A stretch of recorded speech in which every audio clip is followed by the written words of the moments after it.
This video is sponsored by Ram Ram Group of Companies, co-sponsored by Nature House and Bhaiya Ji Silver Coated Ilaichi. ये काली है, आप उसके स्वरूप को देखिए। मुक्तकेशी है,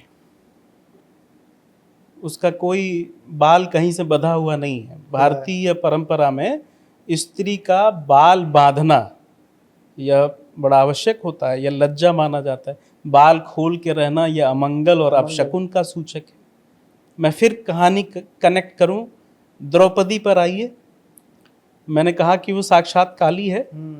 अब उसका एक लक्षण देखिए महाभारत की कहानी में। मैं अपना बाल भीम से कहती है कि जब तक दुशासन के रक्त से ना धो लूं बाल को मैं अपने बाल नहीं बांधूंगी, मुक्तकेशी रहूंगी।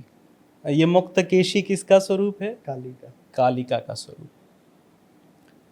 अब केशों से नीचे आइए। हम जो वर्णन कर रहे हैं इसको तंत्रागमों में केशादि पादांत वर्णन कहते हैं। अच्छा, जब स्त्री के सौंदर्य की प्रशंसा बाल से पैर की तरफ करी जाए तो ये केशादि पादांत वर्णन है। कालिका के वर्णन में इसकी बड़ी मर्यादा है। तो वह मुक्तकेशी है। अब मस्तक पर देखिए वो चंद्रमा है। आप देखेंगे यह चंद्रमा सभी देवताओं के मस्तक पर नहीं है, बस शिव जी पे पाया जाता है। शिव पे है, पार्वती पे है, कालिका पे है, दुर्गा पर है। यह जो चंद्रमा है ना, साधारण भक्तजन की दृष्टि से यह शीतलता देने वाला अवयव है, तत्व है, लेकिन नहीं। यह महाकाल और महाकाली या पार्वती और दुर्गा के ही मस्तक पर क्यों है, इसके पीछे रहस्य है। वह देवी देवता जिनका काल पर अधिकार है, अच्छा, जिनका समय पर अधिकार है। सूर्य और चंद्रमा समय के भी तो परिमाणी द्योतक माने जाते हैं। जब तक ये परिवर्तन नहीं हुआ दिन नहीं बदलेगा।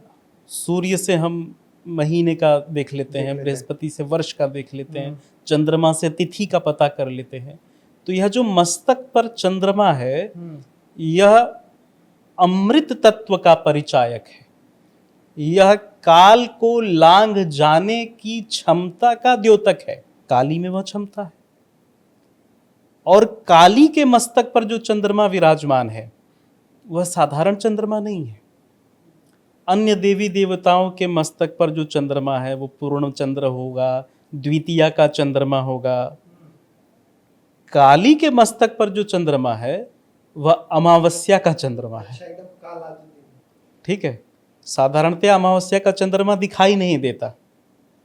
क्यों? क्योंकि उस दिन चंद्रमा अपनी 16 कलाओं के साथ उपस्थित परंतु अदृश्य होता है। और वह जो अमा कला है, वह जो अमावस्या की चंद्रमा है जो कालिका के मस्तक पर विराजमान है, उसे सप्तदशी कला कहते हैं। क्योंकि अमावस्या के दिन, अमावस्या होती ही क्यों है? क्योंकि सूर्य और चंद्रमा बड़े निकट हो जाते हैं। ज्योतिष की दृष्टि में देखिए तो एक ही राशि में उपस्थित होते हैं।